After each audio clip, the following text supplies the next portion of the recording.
Darlings, welcome to my channel Hepsi's lifestyle. இன்றைக்கி என்ன video பார்க்க போகிறோன்னு பார்த்தீங்கன்னாக்கா மட்டன் பிரியாணி ரெசிபி. அதுக்கு தேவையான பொருட்கள் 5 வெங்காயம், 3 தக்காளி, ஒரு 7 8 பச்சை மிளகாய். அதை இப்படி நீல வாக்கில் கட் பண்ணி வச்சுக்கோங்க. அதுக்கப்புறம் ஹோல் ஸ்பைசஸ் லைக் பட்டை, லவங்கம், பிரிஞ்சி இலை, ஸ்டார் அனைஸ், ஏலக்காய், கொஞ்சம் முந்திரி, அப்புறம் கல்பாசி, இதெல்லாமே நம்ம எடுத்துக்கிறோம். அதுக்கப்புறம் குக்கர் வச்சுட்டு தேவையான அளவுக்கு எண்ணெய், அதுக்கப்புறம் கொஞ்சம் நெய், அதுக்கப்புறம் நம்ம எடுத்து வச்சுருந்த ஹோல் ஸ்பைசஸ் எல்லாமே அந்த எண்ணெயில் போட்டு நல்லா வதக்கிக்கலாம். ஸோ தட் அதுக்கப்புறம் வதங்கினதுக்கப்புறமா நம்ம நீல வாக்கில் கட் பண்ணி வச்சுருக்க 5 வெங்காயம், பச்சை மிளகாய் ஒரு 7 8 சேர்த்து நம்ம நல்லா வதக்கிக்கலாம். ஸோ நல்லா ப்ரௌன் கலரில் ஆகிற வரைக்கும் நம்ம அதை நல்லா வதக்க போகிறோம். அதுக்கப்புறம் தேவையான அளவுக்கு கொத்தமல்லி, புதினாவையும் இந்த மாதிரி நம்ம சாப் பண்ணி எடுத்து வச்சுக்கலாம். நான் இந்த இந்தியா கேட் பிராண்டில் உள்ள அரிசி தான் யூஸ் பண்ணுவேன். நான் இன்றைக்கி 3 டம்ளர் அளவுக்கு அரிசி எடுத்திருக்கேன். அதை நல்லா வாஷ் பண்ணி ஊற வச்சுட்டேன் 20 மினிட்ஸ்க்கு. நல்லா வெங்காயம் வதங்கினதுக்கப்புறமா ஒரு 1 1/2 டீஸ்பூன் அளவுக்கு நான் இஞ்சி பூண்டு பேஸ்ட்டையும் அதில் ஆட் பண்ணி நல்லா வதக்கிக்கிறேன். இஞ்சி பூண்டோட பச்சை வாசனை போகிற அளவுக்கு நீங்கள் நல்லா அதை வதக்கி எடுத்துக்கோங்க. பச்சை வாசனை போனதுக்கப்புறமா நம்ம கொத்தமல்லியும் புதினாவையும் கட் பண்ணி வச்சுருக்கிறதையும் சேர்த்து ஆட் பண்ணி நல்லா வதக்கிக்கோங்க. அது நல்லா வதங்கினதுக்கப்புறமா கட் பண்ணி வச்சுருக்கிற 3 தக்காளியையும் சேர்த்து நல்லா வதக்கிக்கோங்க. தக்காளி வதங்கிறதுக்காக நம்ம இப்போது அதில் ஒரு 1 1/2 டீஸ்பூன் அளவுக்கு சால்ட் ஆட் பண்ணிக்கிறோம். சால்ட் ஆட் பண்ணிவிட்டு நல்லா அதை வதக்கிக்கோங்க. தக்காளி நல்லா ஸ்மாஷ் ஆகி வரணும், நல்லா வதங்கணும் அது. ஸோ இந்த அளவுக்கு வதக்கி விட்டுக்கோங்க. நல்லா வதங்கினதுக்கப்புறம் அதில் மஞ்சத்தூள், மிளகாத்தூள் எல்லாத்தையும் நீங்கள் ஆட் பண்ணி அதை நல்லா வதக்கிக்கோங்க. நல்லா வதங்கினதுக்கப்புறம் கொஞ்சம் கரம் மசாலா பவுடரும் நான் ஆட் பண்ணிக்கிறேன், ஒரு 1/2 டீஸ்பூன் அளவுக்கு.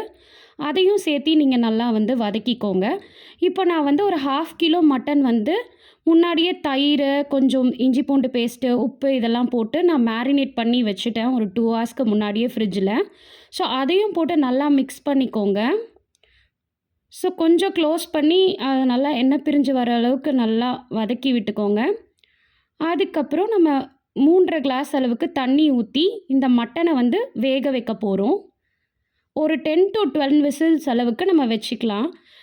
நிறைய பேர் தனியாக மட்டன் வேக வச்சு போடுவீங்க. எனக்கு இந்த மாதிரி மசாலாலே போட்டு வேக வைக்கும்போது தான் நல்லா ஃப்ளேவர்ஃபுல்லாக இருக்க மாதிரி தோணும். 20 மினிட்ஸ்க்கு அப்புறம் அரிசியை நல்லா வடித்து எடுத்து வச்சுட்டு குக்கர் விசில் போனதுக்கப்புறம் எடுத்து நம்ம பார்த்தோன்னா நம்மளோட மட்டன் நல்லா வெந்து வந்திருக்கும். பார்த்திங்கன்னா நல்லா சாஃப்டாக மட்டன் குக் ஆகியிருக்கு பாருங்கள். இந்த அளவுக்கு நல்லா குக் ஆனதுக்கப்புறம் பேலன்ஸ் இருக்க 2 டம்ளர் தண்ணியும் நம்ம அதில் ஊற்றி நல்லா கொதிக்கணும். அந்த தண்ணி கொதிச்சுட்டு வரணும்.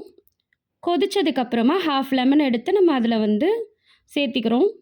ஸ்க்வீஸ் பண்ணி எடுத்து வச்சுக்கலாம் சீட்ஸ் இல்லாமல். அதுக்கப்புறம் இந்த அளவுக்கு பபிள்ஸ் வந்ததுக்கப்புறமா தண்ணி நல்லா கொதிச்சிருச்சு. ஸோ தட் நம்ம அரிசியை வடிகட்டி இதில் சேர்த்திக்கலாம். சேர்த்துட்டு நம்ம நல்லா போட்டு கலரிக்கிட்டே இருந்தோன்னா அரிசி உடஞ்சி வந்துடும். க்ளோஸ் பண்ணி ஒரு விசில் மட்டும் விட்டுட்டு நம்ம தம்லேருந்து விட்டுட்டு தம் போனதுக்கப்புறமா எடுத்தோம் அப்படின்னாக்கா நம்மளோட மட்டன் பிரியாணி ரெடி ஆகிடும். போட்டு ரொம்ப கலராமல் அடியிலேருந்து நம்ம இப்படி எடுத்து விட்டோன்னா பாருங்கள் அரிசி எப்படி நீளமாக உடையாமல் வந்திருக்குன்னு பாருங்கள். ஸோ இதுதான் நம்ம குக்கர் ஸ்டைலில் செய்கிற மட்டன் பிரியாணி ரெடி ஆயிடுச்சு. அதுக்கப்புறம் நம்ம கடாய் வச்சுட்டு தேவையான அளவுக்கு ஆயில் ஊற்றிட்டு சிக்கன் 65யும் பொரிக்க போகிறோம். நல்லா கடாய் ஆயிலில் சூடானதுக்கப்புறமா நம்ம ஒரு சிக்கன் பீசஸ் மேரினேட் பண்ணி வச்சுருந்தோம். அதையும் ஒரு 2 ஹவர்ஸ்க்கு முன்னாடி நம்ம ஃப்ரிட்ஜில் மேரினேட் பண்ணி வச்சுருந்தோம். அதையும் எடுத்து நம்ம இந்த மாதிரி நல்லா ரெட்டிஷ் ப்ரௌனில் பொரித்து எடுத்துக்கிறோம். பாருங்கள் செகண்ட் பேட்சும் நான் இந்த மாதிரி போட்டு பொரித்து எடுத்துக்கிட்டேன். ஸோ நம்மளோட சிக்கன் 65யும் ரெடி ஆயிடுச்சு. இன்றைக்கி கொஞ்சம் எக்ஸ்ட்ரா ஸ்பெஷலாக கொஞ்சம் பாயசம் ஸ்வீட் மாதிரி சாப்பிட்ணுன்னு தோணுச்சு. அதனால் கொஞ்சம் பாலையும் கொதிக்க வச்சுட்டு நான் இன்றைக்கி A to Bயோட பாயசம் மிக்ஸ் தான் எடுத்திருக்கேன். ஸோ இது எல்லா டைமும் யூஸ் பண்ண மாட்டோம். லைக் என்றைக்காவது நம்ம இந்த மாதிரி யூஸ் பண்ணி சாப்பிட்டோன்னா நல்லா இருந்துச்சு. ஆக்சுவலி நீங்கள் எல்லோரும் ஒரு வாட்டி கூட ட்ரை பண்ணி பாருங்கள். ஸோ இந்த மாதிரி நல்லா கைவிடாமல் கலரிக்கிட்டே இருக்கணும்.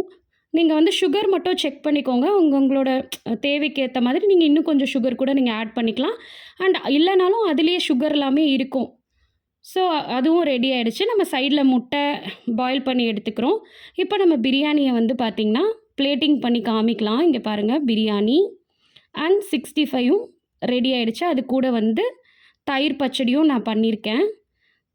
இன்றைக்கான சமையல் பார்த்திங்கன்னா mutton biryani, boiled egg, raita, onion raita, அதுக்கப்புறம் பார்த்தீங்கன்னாக்க சேமியா பாயசம், அந்த பாயசம் மிக்ஸில் பண்ணது, அதுக்கப்புறம் சிக்கன் 65 பொரிச்சது. இதுதான். Thank you so much for வாட்சிங். வீடியோ பிடிச்சிருந்தா லைக் பண்ணுங்கள், ஷேர் பண்ணுங்கள், கமெண்ட் பண்ணுங்கள்.